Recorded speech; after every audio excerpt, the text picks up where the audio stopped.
Notre invité, notre grand témoin maintenant, c'est Anne-Marie Husser, directrice des ressources humaines chez Amazon France. Bonjour Anne-Marie Husser, merci d'être avec nous, surtout qu'on sait que là, pendant 2-3 jours, c'est un petit peu chaud, donc on va dire ça comme ça pour Amazon. Bonjour. Bonjour, merci de m'inviter.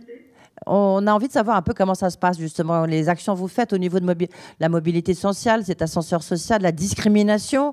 Il y a une image très positive et en même temps une image un peu plus brouillée, on va dire, d'Amazon. Juste une question, vous êtes la patronne des ressources humaines pour la France, mais est-ce que les questions se posent de la même façon aux États-Unis, dans d'autres pays européens qu'en France? Les blocages sont-ils les mêmes? Oui, alors il y a des troncs communs au niveau international, hein, sur l'ensemble des pays qui couvrent la France, mais aussi les autres. C'est déjà Amazon est un créateur d'emplois.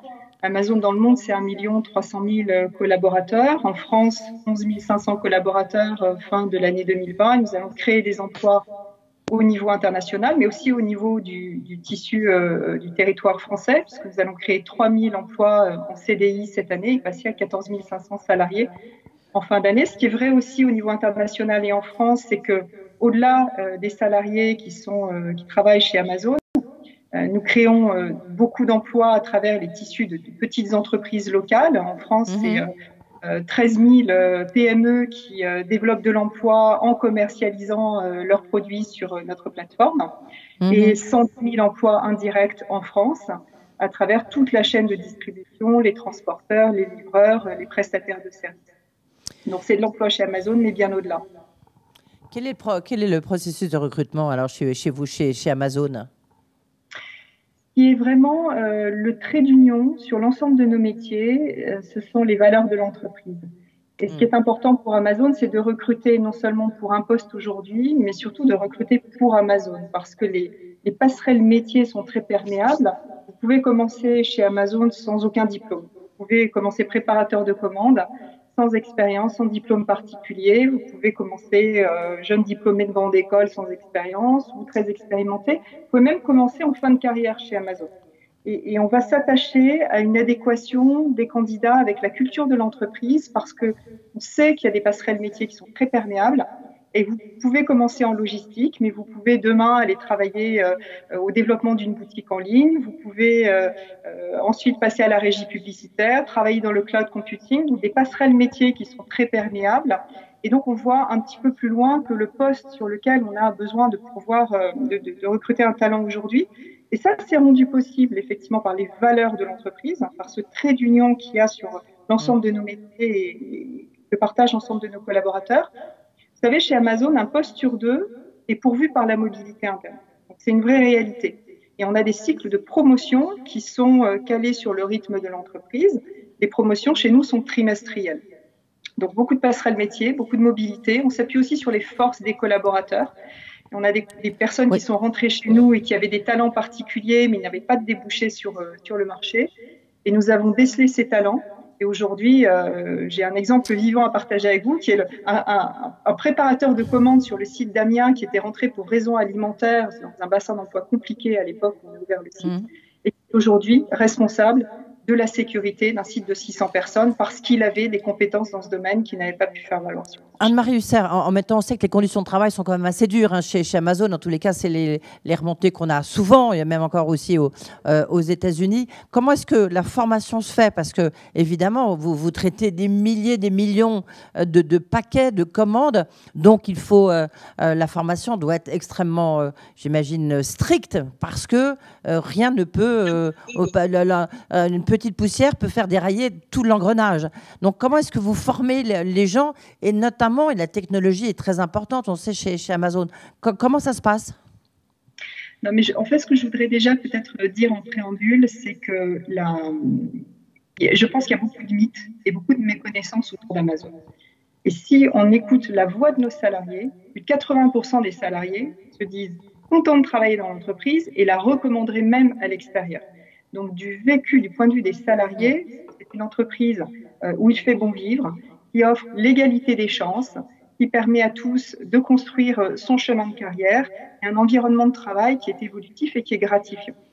Donc, je voudrais juste remettre un petit peu l'église au centre du village par rapport à ce que vous pouvez entendre et les mythes qu'il y a autour d'Amazon et la réalité d'Amazon par les salariés qui la vivent. Donc oui, quand vous rentrez, en fait, quel que soit le poste dans lequel vous rentrez, vous avez une formation qui est adaptée à votre poste de travail. La sécurité et la santé de l'ensemble de nos salariés reste la priorité numéro un. Donc il y a des formations à la sécurité, il y a des formations sur les postes de travail et il y a un encadrement managérial de proximité à tous les niveaux, que ce soit dans les entrepôts où les collaborateurs qui sont à la préparation de commandes ont le support de leur manager, mais également une organisation chez Amazon qui est très peu hiérarchique, qui est très plate, des strates organisationnelles qui sont les plus limitées possibles pour rapprocher les leaders et les managers de leurs équipes pour être au plus près des réalités opérationnelles et aussi au plus près de nous. Vous avez dit, hein, donc on peut devenir la promotion interne et la mobilité interne est très forte chez Amazon, mais donc il y a quand même aussi un principe de leadership. Comment est-ce que vous formez ceux qui vont devenir justement, qui vont monter en grade ? Alors, nous avons des valeurs qu'on appelle effectivement nos principes de leadership et c'est ça qu'on regarde quand on va recruter un collaborateur. On va plutôt s'attacher à des personnes qui ont de la curiosité intellectuelle, qui ont le souci du client, qui sont rapides à rentrer dans l'action, qui aiment bien la confrontation d'idées, parce qu'on sait que s'ils sont animés de ces valeurs-là, ce sont les valeurs d'Amazon et ça résonne et ça va leur permettre, quelles que soient les lignes d'activité, quels que soient les postes qu'ils vont occuper, d'être en adéquation avec la culture de l'entreprise et de pouvoir réussir. C'est sur ces valeurs-là que l'on recrute, que l'on développe, que l'on promeut. C'est dans notre langage quotidien, c'est dans nos comportements aussi.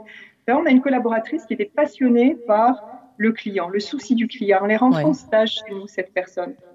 Et ben, elle est aujourd'hui responsable du service client pour la France. Et donc passionnée par ça, parce que c'est en adéquation avec ses valeurs et ce qui lui parlait. Elle en a fait son métier et ça a été possible chez nous. Vous avez une école chez Amazon parce qu'on voit bien toute la difficulté, c'est de former des gens, mais après, évidemment, qu'ils aient une forme de reconnaissance, une certification. Sophie Boissard, donc chez Corian, nous disait c'est ce qu'on essaie de faire, un peu bloqué parce qu'il y a cette certification d'État. Vous, chez Amazon, vous avez une école qui est un peu reconnue comme une vraie école avec une certification d'État aussi ? Oui, je peux citer deux exemples. Le premier, effectivement, pour rebondir sur le mot que vous utilisez, qui est la notion d'école. Amazon va créer cette année de manière très concrète 3000 emplois. On a passé une convention nationale avec Pôle emploi. On va aller au plus près des territoires pour proposer en particulier à des jeunes qui ont des difficultés à trouver un emploi la possibilité de venir chez nous. Pour un certain nombre d'entre eux, ils n'ont absolument aucun diplôme. Eh bien, en quelques semaines, en rentrant dans la branche logistique d'Amazon, ils vont pouvoir faire reconnaître leur expérience professionnelle à travers un titre d'État qui peut être un BEP ou un CAP. Ça, c'est l'école Amazon. J'en ai un autre. L'économie numérique, sur ces 10 dernières années, a créé environ 2 millions d'emplois. Ce sera à peu près autant dans les 10 années à venir. Le rôle d'une entreprise comme Amazon, c'est d'avoir une contribution pour amener ces jeunes vers l'économie numérique parce que les entreprises ont des besoins, vont avoir encore plus de besoins, mais ne trouvent pas en face les compétences sur le marché.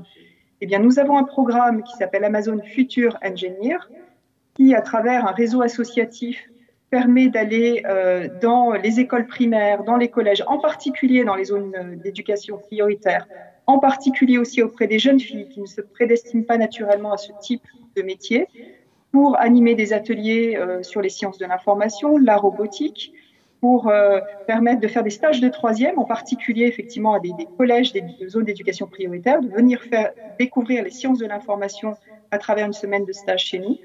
Nous proposons également des bourses d'études à des jeunes filles qui veulent s'orienter vers des écoles d'ingénieurs. Donc, toute cette contribution à travers ce programme qui est Amazon Future Engineer a permis, en tout cas aujourd'hui, à près de 100 000 jeunes de venir découvrir les sciences de l'information et donc on prépare finalement ces jeunes au métier de demain. Merci Anne-Marie Hussière. Juste peut-être, je voudrais revenir sur ce que vous avez dit parce que là aussi, ça peut faciliter la promotion sociale sur une hiérarchie qui est très plate et qui est constituée en petites unités. Oui. Oui, alors ça doit être assez efficace, ça, je pense. C'est essentiel, en fait, pour une entreprise qui a la taille d'Amazon, mais qui a besoin de rester agile pour continuer à créer de l'emploi, à innover, à aider les tissus de TPE, PME à se digitaliser. La France est très en retard. Hein. Vous avez 7 Français sur 10 qui achètent en ligne, mais une PME sur 8 qui est digitalisée. Nous sommes très en retard par rapport à nos pays voisins. Donc, si on veut continuer à être agile et à aider, avoir un impact positif sur l'économie, un impact positif sur l'emploi, effectivement, on doit conserver cette agilité du premier jour. Et ça passe par une organisation où les prises de décision sont rapides, donc des hiérarchies très plates, et puis des petites équipes, c'est ce qu'on appelle, c'est la notion de two pizza team. Pouvoir nourrir une équipe avec 2 pizzas, ça veut dire qu'on a une équipe qui travaille ensemble, qui a la bonne taille, qui n'est pas trop grosse, et qui peut donc avancer. La hiérarchie, pour Amazon, n'est pas importante. Vraiment, les équipes travaillent en petits groupes dans un but commun. Et on a vu, c'est une question que j'ai posée aux autres intervenants aussi de la précédente table ronde, le salaire quand on rentre chez Amazon, c'est quoi? Et la progression salariale, elle est de combien? Parce que toujours dans l'enquête Kantar, on voit bien que 70% disent l'ascenseur social, ça passe par une augmentation de salaire, une progression du salaire. Oui. Alors, chez nous, tous nos collaborateurs sont actionnaires de l'entreprise. Tous les collaborateurs sont associés aux résultats et à la performance de l'entreprise à travers la distribution d'actions gratuites. D'accord. Et sur le salaire? Alors, voilà. En fait, un préparateur de commande, au bout de 2 ans, gagne en moyenne 26% de plus que le SMIC. D'accord, ok. Et après, je ne sais pas, au bout de 4 ans, par exemple? Alors après, ça dépend évidemment c'est très compliqué de faire une seule réponse, mais il y a des progressions. Nous, on regarde la rémunération de manière globale avec un salaire de base, mais aussi à travers cet intéressement à la performance long terme de l'entreprise. On recrute pour le long terme, pour faire carrière. On a une rémunération long terme qui est assise sur un salaire de base, mais aussi des actions. Et vous voyez la progression de l'action, ça permet de fidéliser les salariés. Merci beaucoup. C'est vrai que ça, c'est une méthode qu'on n'a pas, comme vous le savez, qui est assez peu répandue en France. Mais en tous les cas, c'est sûr que les actionnaires d'Amazon, ça doit rapporter. Merci beaucoup d'avoir été avec nous. Donc, je rappelle que vous êtes directrice des ressources humaines chez Amazon. Là, évidemment, cette rêve se poursuit. Dans un instant, c'est retour de Laure Salvin. Donc, pour nous, la suite de cette étude Kantar, très intéressante, sur les enjeux de formation et de politique interne, une manière de valider ce qu'on a entendu et ce qu'on va entendre.